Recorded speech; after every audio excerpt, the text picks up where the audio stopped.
Imagine, if you will, the labyrinthine corridors of a mind that masters the art of evasion, a mind that has transformed the act of avoidance into a carefully choreographed dance. This elusive realm is the avoidance' hidden world, what they'll never admit to you. You see, avoidance is not merely a refusal to engage.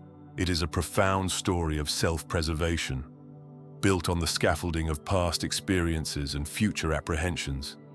It is both a fortress and a prison, a sanctuary and a solitary confinement. Let us take a journey through this intricate maze, where shadows whisper secrets that only the brave dare to uncover. Now, you might picture avoidance as a simple act of dodging unpleasantness, but I assure you, it is much more complex and sophisticated than that. Think of a chess master playing multiple games simultaneously, each move calculated, deliberate, and seemingly effortless. The avoidant individual is a grand strategist in this lifelong game, where the stakes are nothing less than their own emotional survival. Allow me to paint a scene for you. Picture a grand theater, opulent and echoing with the ghosts of past performances. In the center of the stage stands our protagonist, the avoidant. The audience is a sea of expectant faces, each one representing an emotional challenge: vulnerability, intimacy, conflict. The avoidant knows their lines well. They are a virtuoso of deflection, a maestro of misdirection. Yet, as the spotlight glares down, there is a flicker of hesitation, a fleeting moment where the mask slips, revealing the vulnerability beneath. In this hidden world, confrontation is not merely averted, it is skillfully sidestepped with the elegance of a matador dodging a charging bull. But why, you may ask, does the avoidant go to such lengths? The answer lies in the stories etched upon their psyche, tales of past wounds and unhealed scars. Imagine a young boy, constantly told by those who should nurture him that his emotions are inconvenient, his tears a sign of weakness, or a young girl whose attempts to express herself are met with derision rather than empathy. These experiences become the brushstrokes on the canvas of the avoidance world, each stroke a reminder of the necessity to withdraw, to build barriers, to protect. The avoidance repertoire is vast and varied, a collection of strategies honed over time.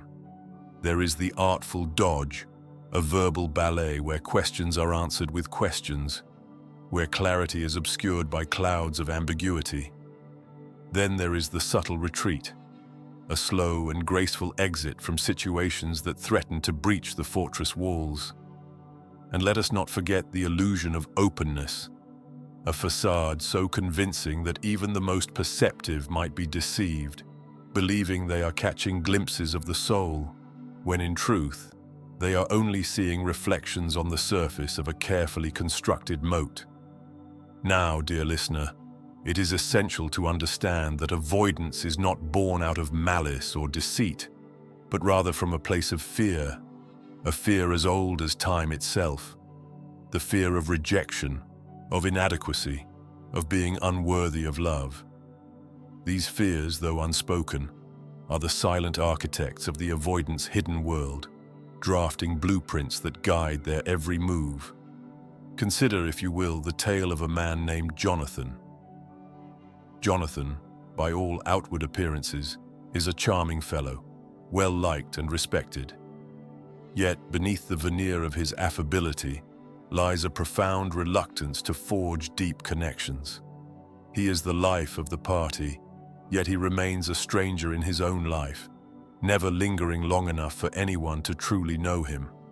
His relationships are a series of ephemeral encounters, each one ending before the specter of intimacy can rear its head. Jonathan's world is a delicate tapestry, woven with threads of evasion and detachment, a masterpiece of avoidance that he alone can navigate.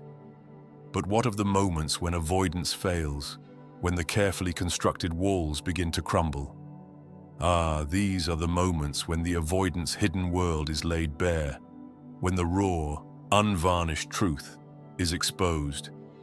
It is a terrifying prospect, akin to standing naked before a mirror, forced to confront the reflection staring back.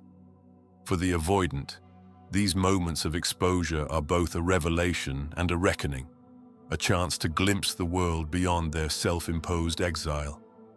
In the grand theatre of life, avoidance is a role that demands constant rehearsal, yet it is not without its toll. The avoidant pays a price for their performance, a loneliness that lingers like a shadow, a yearning for connection that remains forever unfulfilled. It is a paradox, this desire to be seen while simultaneously shunning the spotlight.